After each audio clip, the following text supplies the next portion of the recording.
महिम राज्यपाल महोदय के अभिभाषण का, जो इस सत्र के औपचारिक आगाज के मौके पर था। आदरणीय राज्यपाल महोदय।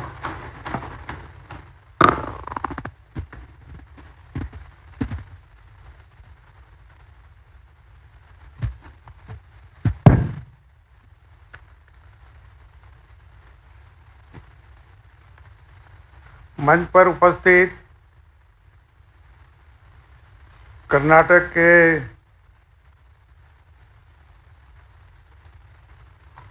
पूर्व सांसद बसवरावजी पाटिल, यहाँ के महापौर डॉक्टर सौम्याजी गुर्जर, प्रोफेसर राजीव जी मोहन पंत, राम किशोर जी छिपा, अश्विनी जी पारिक, अच्युतोष जी जोशी, विभिन्न राज्यों से आए सभी युवक युवती, सभी अभिभावक, मीडिया बंधु और छायाचित्रकार भाई और बहनों, आशुतोष जोशी ने बहुत दिनों से एक उपक्रम चलाया। हर साल युवा को एकत्र करके कोई न कोई विषय उनके सामने रखकर विद्यार्थियों के जीवन में एक नया विषय की उन्हें मालूमात होना, नया विषय पर उन्हें चर्चा करना और नए विषय की मालूमात से उससे कुछ खोजबीज करना, ये उन्हीं का बहुत दिनों से उपक्रम चल रहा है। आज विश्व लोकतंत्र दिवस है। अने विश्व में जो देश लोकतंत्र मानते हैं उन्हीं का आज लोकतंत्र दिन है। पर विश्व में बहुत सारे देश ये लोकतंत्र मानते हैं, ऐसा नहीं। पर कई बड़े देश जो है, भारत सरी का देश है, वो लोकतंत्र को मानता है, संविधान को मानता है, अमेरिका भी मानती है। पर चीन नहीं, चीन में लोकतंत्र नहीं, वो चुनाव होते नहीं। और रशिया में भी वही स्थिति है। बाकी छोटे मोटे देश जो है वो लोकतंत्र से भी चलते, आपको पता होगा। विश्व लोकतंत्र दिवस के आप सभी को बहुत बहुत बधाई और शुभकामनाएं। भारतीय युवा संसद के 28वें राष्ट्रीय अधिवेशन में आप सभी के साथ यहाँ उपस्थित होकर मुझे अत्यधिक प्रसन्नता है। विभिन्न राज्यों के साथ ही अनेक देशों के युवा की सहभागिता को यहाँ देखकर मन बहुत प्रसन्न लग रहा है। युवा इस राष्ट्र के कर्णधार हैं। मैं चाहता हूँ आप सभी राष्ट्र के प्रथम की सोच रखते जीवन को उत्कर्ष की राह पर ले जाए।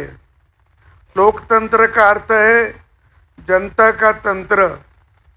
इस समय जब भारत ने आज़ादी के अमृत काल में प्रवेश किया है, ये सब महत्वपूर्ण है कि सुशासन और आर्टिफिशियल इंटेलिजेंस के आलोक में आपने यह आयोजन रखा है।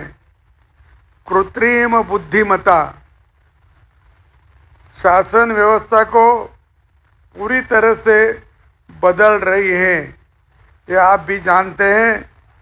आज दुनिया भर की सरकारों को साक्ष्य आधारित निर्णय लेने के प्रक्रियाओं में तेजी आने और अपने नागरिकों की प्रभावी ढंग से सेवाएं प्रदान करने के एआई मदद कर रही है। शासन के एआई का कार्यान्वयन भारत में लोक प्रशासन के क्रांति का रहा है। उसमें अक्षम नौकरशाही, सेवा वितरण में देरी और जैसी समस्याओं से भी निपटने की मदद मिल रही है। ये पर एआई खतरनाक भी है, ये भी आप ध्यान में रखिए। जितना विज्ञान आगे आगे जाएगा उतना उसमें कहीं न कहीं भी विरोधाभास भी हो सकता है। ये भी आप जाने कि जैसा कि विज्ञान ने ही खोजा है कि दवा जो होती कीड़ों पे मारने की दवा वो होती है, कीड़े तो मरते हैं, फसल तो अच्छी आती है, लेकिन आदमी को भी नुकसान होता है। इसका लिए तो विज्ञान का दुहेरी भी ऐसा होता है, तो आप उसमें भी ध्यान रखना चाहिए। मानव संवेदना के साथ यदि तकनीकी का उपयोग होता है तभी वो फंसती है। लोकतंत्र की ताकत ही मानवीय मूल्य और व्यक्ति की गरिमा को रक्षा देती है। कृत्रिम बुद्धिमत्ता माननीय गरिमा का हनन नहीं हो, इसे विशेष रूप से देखना जाए। देश की आज़ादी के बाद संसदीय लोकतंत्र की प्रणाली अपनाई गई और अपना देश स्वतंत्र हुआ और अपने भी इधर लोकतंत्र शुरू हो गया। ये आप सब मालूम है, आप पढ़े, आप जानते सब। और इसके पीछे बहुत महत्वपूर्ण उद्देश्य ये रहा है कि हमारे संविधान निर्माताओं ने स्थायित्व की जगह जवाबदेही को महत्व दिया। जवाबदेही बोले तो जो प्रश्न होता है उसको जवाब देना चाहिए, और जो काम करता है, कर्म करता है, वो क्या काम करे और किसके लिए काम करे, इसका भी जवाब देना पड़ता है। इसको जवाबदेही कहते हैं। लोकतंत्र में जवाबदेही ही महत्वपूर्ण है। कृत्रिम बुद्धिमत्ता के इसका प्रभावी उपयोग हो, हर एक पक्ष की जवाबदारी होनी चाहिए। विधायिका, न्यायपालिका और कार्यपालिका की जवाबदेही ही लोकतंत्र सुदृढ़ होता है। और ये विधायिका, न्यायपालिका, कार्यपालिका ये तो एक ही शरीर के अंग होते हैं और ये भारत के लिए एक महत्वपूर्ण पालिका है और ये सभी इसमें अपना लोकतंत्र चलता है। ये बात समझने की है कि राष्ट्र का अर्थ किसी भौगोलिक भूभाग से नहीं है। राष्ट्र बोले तो राष्ट्रों की सीमा को, इसके लिए उसका भूभाग होता है, उसको राष्ट्र नहीं कहते। तो राष्ट्र की एक परंपरा होती है, राष्ट्र की एक संस्कृति होती है, राष्ट्र में जो यहाँ रहते हैं उनकी एक मानसिकता भी होती है, उनको राष्ट्र के लिए प्रेम भी होता है, उसको राष्ट्र बोलते हैं। तो ये भी आपको जानना होगा। सनातन भारतीय संस्कृति के आलोक में जाएंगे तो ये भी पाएंगे कि भारत का अर्थ ही है ज्ञान और दर्शन की वह महान परंपरा है। मैं आपसे ये भी कहूँगा कि ये लोकतंत्र कहाँ से कब से शुरू हुआ, तो आप जान लीजिए। मुझे ये बात की मालूम है कि आई थिंक बोले तो एक देश का हिस्सा था। ये विश्व की पहली संसद वहाँ 1262 तो 1262 यानी आइसलैंड में पहली लोकतंत्र शुरू हो गया। वो 1262 में स्थापना हुई और विश्व में 2 सदनी कायदे मंडल, 2 सदनी, उसका मतलब है एक होता है लोकसभा, दूसरा होता है राज्यसभा। विधानमंडल में भी होता है, एक होता है विधानसभा और दूसरा है विधान परिषद। ये विधान परिषद राज्य के सभी प्रदेशों में नहीं है, राजस्थान में भी नहीं है, लेकिन महाराष्ट्र में है, आंध्र में भी है और बहुत जगह ऐसी जगह है कि जो द्विसदनीय संसद उसको बोलते हैं। तो भारत का संविधान जो बना है, तो मैं और एक बात बताता हूँ। ईस्वी सन 1600 में सैन मारियो लोकतंत्र के संविधान, ये ब्रिटेन का पहला लिखित संविधान था। ब्रिटेन का लिखित संविधान 1600 में सैन मारो ने लिखा है, वो भी आपसे मालूमात करता हूँ। और भारत का जो संविधान है उसके बारे में तो आप जानते हैं। आप जानते इसीलिए कि आपने कुछ पढ़ा होगा। अभी देखते भी अपना संविधान का बार बार उल्लेख होता है, रोज रोज उल्लेख होता है। और हमारा संविधान जो है, बाबा साहेब आम्बेडकर ने क्या बोला था? बाबा साहेब आम्बेडकर ने ये बोला था कि संविधान अच्छा रहा और पालना करने वाले अच्छे नहीं रहे तो संविधान का उपयोग कम होता है। संविधान का कुछ उपयोग नहीं, संविधान अच्छा नहीं तो पालने वाले अच्छे रहे तो भी संविधान मजबूत होता है। ये बाबा साहब आम्बेडकर ने कहा है।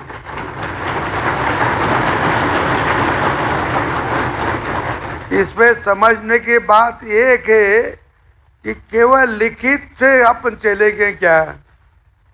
केवल लिखित में जो है उसका अपन मानेंगे, उसको तो मानना पड़ता है। लेकिन जो लिखित नहीं, लेकिन हमारे मन में है, हमारे दिल में है, हमारे परंपरा में है, हमारे सभी उपक्रमों में है, तो वो सही मानना ये भी अच्छा होता है। और जो ये मानते हैं वही लोग संविधान को भी मानते, लोकतंत्र को भी मानते हैं। और अपना जो संविधान बना वो 1947 में उसकी नियुक्ति कमेटी हो गई। उसको संविधान घटना समिति बोले, का घटना समिति का था। तो घटना समिति कैसी बनी?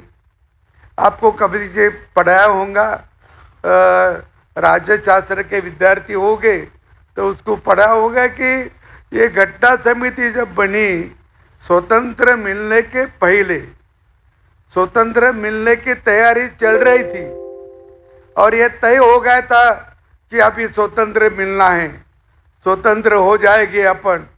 तो फिर अपने घटना होना, संविधान होना, इसके लिए 1947 में एक कमेटी बनी।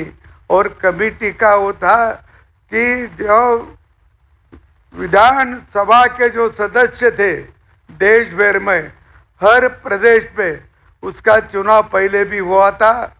और अपने में वो ये ध्यान में आएगा, भारत में चुनाव कब से होते?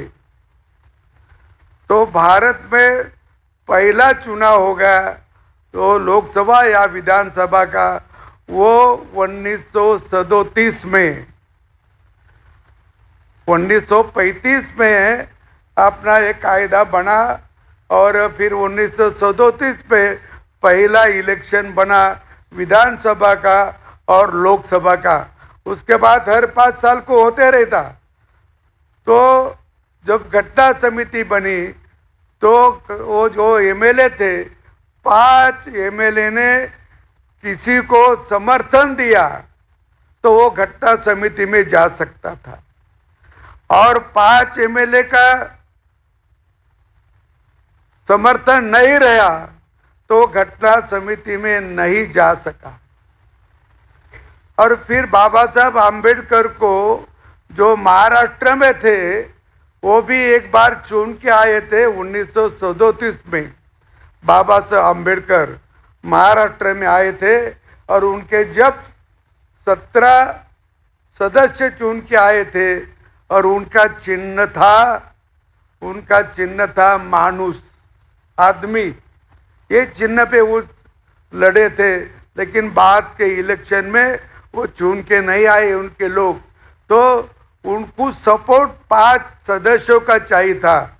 और महाराष्ट्र में तो सभी कांग्रेस के सदस्य थे, तो इसीलिए कोई उनको सपोर्ट देने वाला महाराष्ट्र में नहीं थे। तो फिर पश्चिम बंगाल में मंडन नाम के एक एमएलए थे, उन्होंने वहाँ के 4-5 लोग एक साथ इकट्ठा किए और उन्होंने बाबा साहब को समर्थन किया और फिर बाबा साहब घटना समिति में गए। ये किसी को मालूम है? पहले किसी ने पढ़ा है? हाँ, तो घटना समिति में बाबा साहब महाराष्ट्र से नहीं गए, वो महाराष्ट्र में रहते थे, महाराष्ट्र में उनकी पढ़ाई भी हो गई, लेकिन महाराष्ट्र में उन्होंने चुनाव भी लड़ा था 1937 का, लेकिन घटना समिति में उनको भेजा बंगाल के, पश्चिम बंगाल के एमएलए ने। तो बाद में क्या होगा? बाद में एक होगा घटना समिति से काम शुरू हो गया, और घटना समिति का काम जब शुरू हो गया उस पे अपन स्वतंत्र हो गए 15 अगस्त 1947 को अपन स्वतंत्र हो गए। और उसके बाद वो पश्चिम बंगाल का जो हिस्सा था, बंगाल का, जो गया पाकिस्तान में, और पाकिस्तान में गए वो जो एमएलए ने समर्थन दिया था वो एमएलए के भी कॉन्स्टिट्यू पाकिस्तान में गई, तो बाबा साहब का सदस्य रद्द हो गया। बाबा साहब सदस्य रहे नहीं। तो फिर वो घटना समिति के बहुत लोग थे, शुरू में 300 कुछ थे, बाद में पाकिस्तान के बाद में 299 रहे, 99 रहे। तो ऐसे इसमें वो घटना समिति के जो लोग थे उनको लगा बाबा साहब नहीं रहे तो अपनी घटना पूरी नहीं होगी। तो फिर उन्होंने सरदार वल्लभ भाई पटेल से बोला कि बाबा साहब को कहीं ना कहीं तो हमारे घटना समिति में भेजो। फिर उन्होंने महाराष्ट्र के जबकि जो मुख्यमंत्री थे खेर नाम के, बाला साहब खेर, उनको फोन किया और बोला एक सदस्य का आप इस्तीफा लो और वो जगह पे बाबा साहब को भेजो।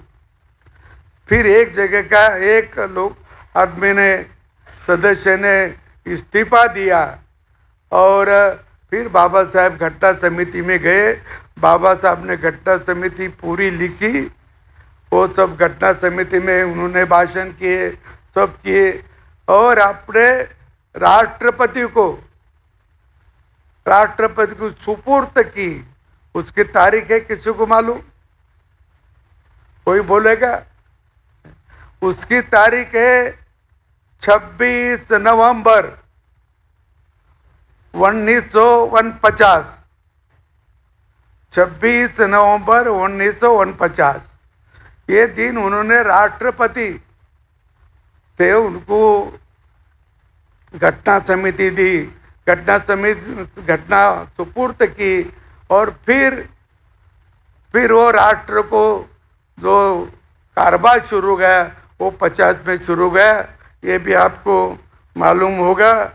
तो अभी जो संविधान लिखा है वो संविधान में सभी कायदे कानून सभी लिखे, कई बार उन्होंने दुरुस्ती भी होती है।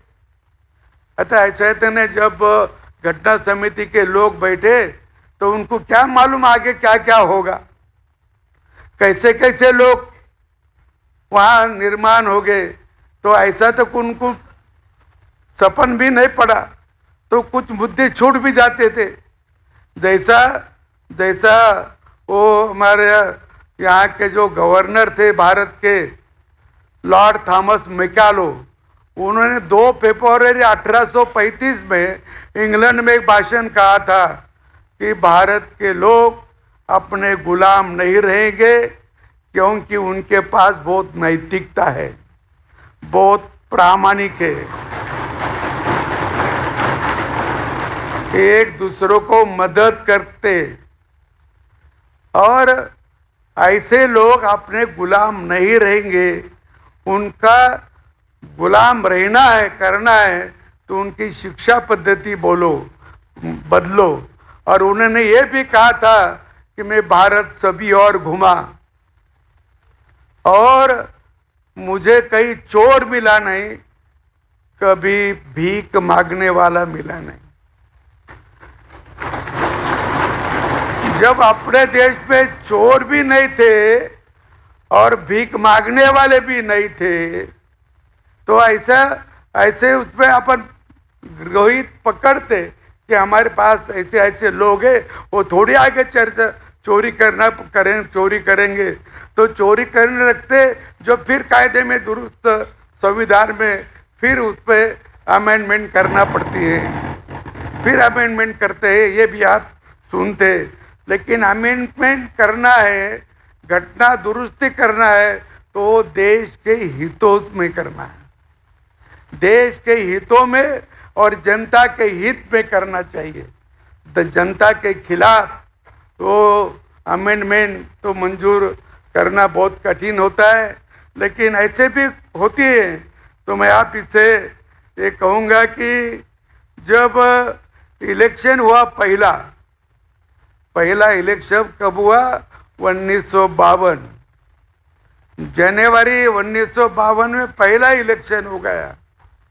और जब बाबा साहब खड़े थे मुंबई में, तो 14,000 वोटों से हार गए। लेकिन वहां मत बाद कितने हुए, रिजेक्ट कितने हुए? तो 78,000। देखो, 78,000 मतदान जो था बाद हो गया, और 14,000 से वो हार गए। इसका मतलब क्या होता है?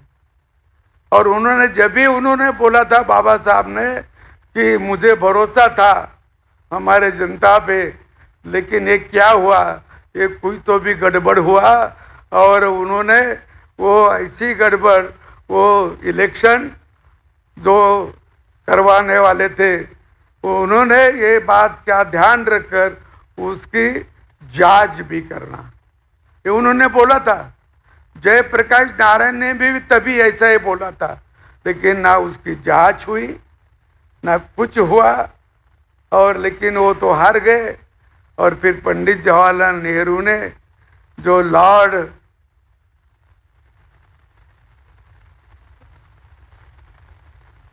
हमारे वो यहाँ के सर्वे थे, माउंटबेटन, लॉर्ड माउंटबेटन को, नहीं तो लेडी माउंटबेटन को, पंडित नेहरू ने एक खत लिखा। क्या लिखा उसमें? कि मुझे मुंबई स्टेट, जब अपने देश में 15 स्टेट थे, मुंबई स्टेट कहाँ से होता मालूम है? जब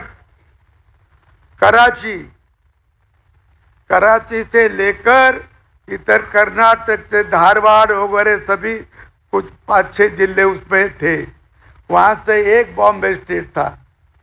और उसमें हमको, कांग्रेस को अच्छी सफलता मिली, और बाबा साहब को भी हम दूर कर दिए हैं। ये उनका पत्र है, पंडित जवाहरलाल नेहरू का, बाबा साहब को हमने दूर कर दिया है। तो ऐसे इसमें कोई न कोई तरी लगता है कि वो 78,000 बाद हो गए, 14,000 से वो हरे, तो ऐसे होता है, ऐसा हुआ। और ऐसे ये तो घटना के संविधान के खिलाफ भी हुआ। इधर मुझे मालूम नहीं, मैं एक किताब में पढ़ा। क्या पढ़ा? अभी कोई चैलेंज नहीं किया उसको। वो डालमिया का किताब है। रामपुर में, उत्तर प्रदेश का एक क्षेत्र है लोकसभा का, रामपुर। वहाँ मौलाना आज़ाद खड़े थे पहले इलेक्शन में और हार चुके थे। पंडित जवाहरलाल नेहरू ने उनसे, वहाँ गोविंद वल्लभ पंत मुख्यमंत्री थे, मुख्यमंत्री को फोन किया या निरोप भेजा कि मौलाना आज़ाद हार गए तो तुम्हारी मुख्यमंत्री पद भी जाएगा। तो हार गए थे मौलाना आज़ाद को, वो उन्होंने विजय घोषित कर दिया। विजय घोषित कर दिया। ये भी एक पुस्तक में मैंने पढ़ा है। तो ऐसा तो लोकतंत्र नहीं चलेगा। ऐसा लोकतंत्र शुरू से जो कुछ भावना रही, ये भावना से आप ध्यान रखो। वहां से जो भावना रही लोकतंत्र पे, कुछ लोगों को लगता है कि हम सब करेंगे, हमको आगे जाना है, हमें पूरा कर लेना है, हम ही ऊपर रहना है। ये जो मानसिकता है, ये लोकतंत्र में नहीं रहना चाहिए। लोकतंत्र है, लोग जो करेंगे वही अपनों को समझ लेना पड़ेगा। कभी हार होती है, कभी जीत होती है, लेकिन जीत का मतलब ऐसा नहीं आपको आयु भर जीत ली 5 साल के लिए। लेकिन उसमें जो गड़बड़ी करते हैं वो लोकतंत्र को और अपने संविधान को भी खतरा है। वो खतरा है, वो भी आपने जानना चाहिए, ऐसा मुझे लगता है। और मैं आपसे ये भी कहूँगा कि हमारे यहाँ घटना में एक कलम भी है। कौन सी कलम है? 356। मालूम है 356 का अर्थ क्या होता है? नहीं, 356 कलम का अर्थ ऐसा होता है कि जिस राज्य में जो सरकार चलाने में असमर्थ हुई, कुछ गड़बड़ी हो जाए, कुछ हो जाए, सरकार असमर्थ बनी या जानबूझकर कोई और किया वो सरकार ने, तो राज्यपाल के ओर से एक पत्र भेजते और आज रिपोर्ट भेजते राष्ट्रपति को। और फिर राष्ट्रपति को रिपोर्ट जाने के बाद उनको लगा कि ये सरकार लोकहित के लिए नहीं चल रही, लोकहित के विरुद्ध चल रही, लोकहित के लिए ये सरकार नहीं चल रही, तो उनको बर्खास्त भी करने की उसमें पाबंद है। तो 356 में वो ऐसी सरकारें रद्द कर सकती है, वो बर्खास्त कर सकती है और 6 महीने में फिर इलेक्शन ले सकती है। तो इसका उपयोग कब करना? राज्य में कुछ गड़बड़ी हुई तो। लेकिन इसका उपयोग ऐसा अपने देश में हुआ कि ज़्यादा से ज़्यादा जो प्रतिपक्ष के सरकार है, विरोध के सरकार है, केंद्र में एक सरकार है, राज्य में दूसरी सरकार आ गई, तो उसको उन्होंने बर्खास्त किया। पहला एक राज्य बर्खास्त हुआ वो 1959 में, 1959 में वो केरल का नंबूदिरीपाद, जो कांग्रेस के नहीं थे, कम्युनिस्ट और उनके लोगों को चुन के आए थे। लेकिन जब श्रीमती इंदिरा जी गांधी कांग्रेस के अखिल भारतीय अध्यक्ष बनी, तब उन्होंने पंडित नेहरू को आग्रह किया कि वो सरकार अपनी नहीं, उसको खत्म करो। और इसीलिए पंडित जी ने वो सरकार राष्ट्रपति को बोल के वो 1959 को बर्खास्त कर दी। क्यों? वो विरोधी थी करके। वहां से लेकर अभी 80, 85 तक, 90 तक बहुत सरकारें बर्खास्त की। श्रीमती इंदिरा गांधी के मैं किसी को टीका टिप्पणी नहीं करता हूँ, लेकिन इतिहास आपको बताना इसीलिए बताऊं कि आप सभी विद्यार्थी जो है वो इसका अभ्यास करने वाले हैं, और इसका अभ्यास करना है तो जो बात है वो आपको मालूम भी होना चाहिए। तो श्रीमती इंदिरा गांधी के 11 साल में 51 सरकारें बर्खास्त हुई, 51 सरकारें, हर 4 महीनों को एक सरकार, हर 4 महीने को एक सरकार। इसका इतना ही दुरुपयोग हो गया। कभी पढ़ा है आपने, कभी सुना है आपने? तो ऐसा चाहे तो संविधान कैसा बचाएगा? ये संविधान बचाने की बात नहीं है, ये तो संविधान न मानने की बात है। हम नहीं मानेंगे संविधान को, हम करेंगे खत्म। संविधान में ऐसा कभी लिखा नहीं कि ऐसा दूसरों की सरकारें खत्म करो करके, और ऐसा करे 51 बार उन्होंने ऐसी सरकारें रद्द की है। ये भी अपने को जान लेना चाहिए, इसीलिए कि आप अच्छी पढ़ाई करते हैं, और भारत का ये संविधान जो है वो बहुत महत्वपूर्ण है, और बहुत देशों के संविधान का अभ्यास करके भारत का संविधान बनाया। ये लोकहित का और देश हित का अपना संविधान है, और ये संविधान कोई बदल नहीं सकता और कोई उसको मरोड़ तोड़ नहीं कर सकता। लेकिन अभी लोग उस संविधान को लेकर भी लोगों के सामने आ रहे हैं।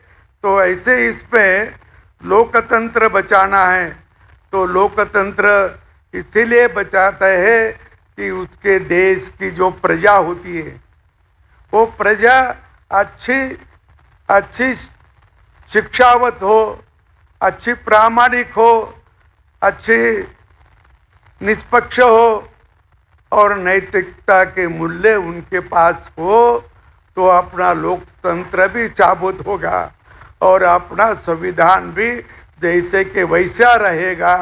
इसलिए अपनी सभी लोगों की, बच्चों की हो, स्कूल के लोगों से शुरुआत होना चाहिए कि आपकी बौद्धिक क्षमता बढ़ाए, आपकी शारीरिक क्षमता बढ़ाए, और आपकी बौद्धिक क्षमता बढ़ाने का जो शिक्षा है वो आपने ग्रहण करना है।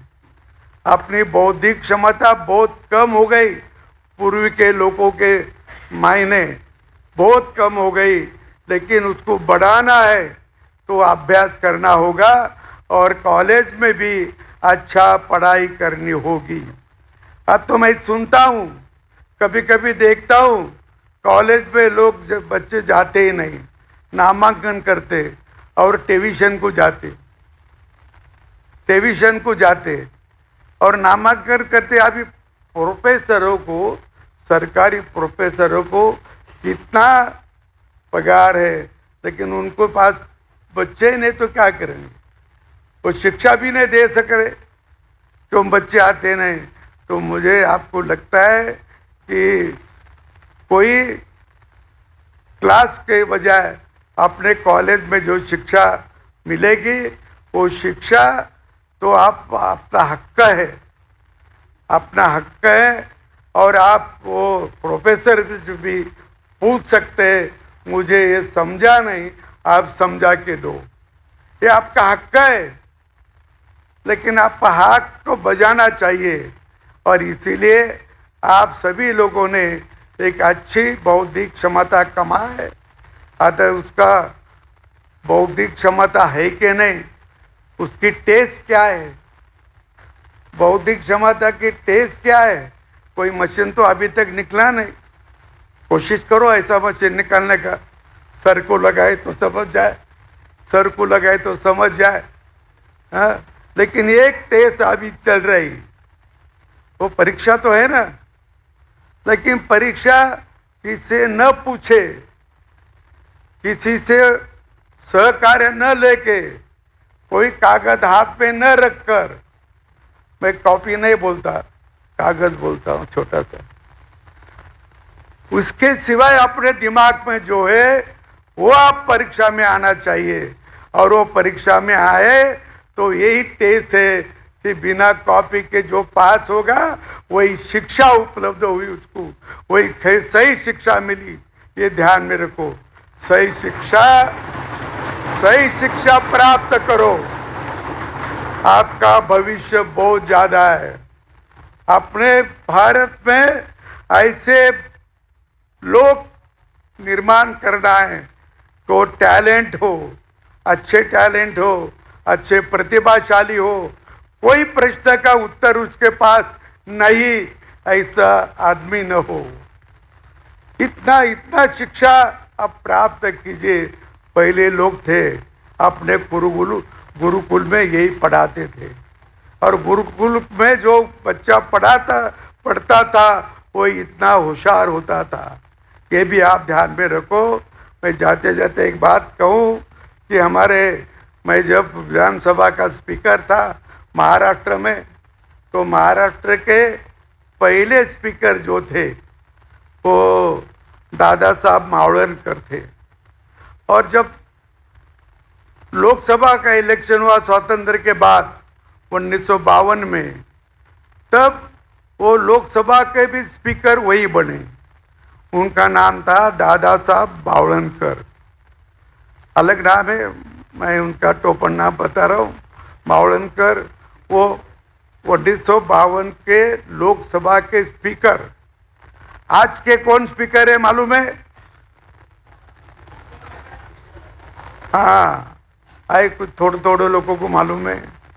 तो जब 52 में वो स्पीकर बने तो उनके वहाँ उनका एक नजदीक का रिश्तेदार गया दिल्ली रेल से, और वो उनसे बोला कि दादा साहब आप बड़े इस पे गए, आप स्पीकर बने, तो मेरा एक काम है आपसे। तो बोले क्या काम है? तो बोला मैं अर्थशास्त्री हूँ, बीकॉम होगा, ये काम हो गया, मैं अर्थशास्त्री हूँ। आपके यहाँ है कोई अर्थशास्त्री? बीकॉम वाले कौन कौन है क्या? अरे वाह, बहुत अच्छे। तो उन्होंने बोला मैं अर्थशास्त्री हूँ, देश का जो नियोजन मंडल है, देश का एक नियोजन मंडल थे, अभी वो बदल गया, अभी नीति मंडल हो गया। नीति के नाम से पहले था देश का नियोजन मंडल। तो देश के नियोजन मंडल में मुझे काम करना है, तो वहाँ मुझे नौकरी मिला दो। तो दादा साहब तो 1-2 दिन रहे वैसे, तो नज़दीक का रिश्तेदार था। दादा साहब के साथ उन्होंने एक टेबल में भोजन किया, एक बार नहीं 2 बार किया। और फिर 2-3 दिन के बाद वो बोला दादा साहब मेरे काम का क्या हो गया? तो दादा साहब ने बोला अरे तू भारत के नियोजन मंडल में काम करने का लायक नहीं। वो बोला क्यों? मैं अर्थशास्त्री हूँ, मैं पढ़ाई की, मेरे पास डिग्रियां हैं। तो बोले डिग्रियां होगी तेरे पास, पर आप जो साथ में खाना खाए तो 2 बार तेरे थाली में झूठा छूट गया। झूठा छोड़ा, भात छोड़ा, चपाती छोड़ी, सब्जी छोड़ी। अरे थोड़े से टीज भर तेरा पेट है, तेरे पेट का तुझे नियोजन नहीं आता तो देश का नियोजन कैसा करेगा?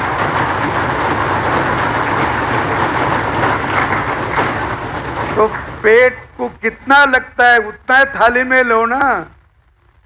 और अभी ये भी चल रहा है, बहुत जोर से एक अभियान चल रहा है, अन्न बचाओ। अन्न बचाओ, जो खाने का अन्न है पका के वो बचाओ, ये इसका मतलब है। आप सभी यहाँ आए और बहुत बहुत मैं आपसे बहुत अपेक्षा भी करता हूँ आज बहुत बड़े होशियार हो जाए, देश के काम आ जाए, आपकी सभी शक्ति बुद्धि और आपका जो बौद्धिक क्षमता है वो भी अपने समाज के और देश के हित में काम में आ जाए, इतना ही आपसे अपेक्षा करता हूँ और रुकता हूँ। धन्यवाद। जय राजस्थान, जय भारत।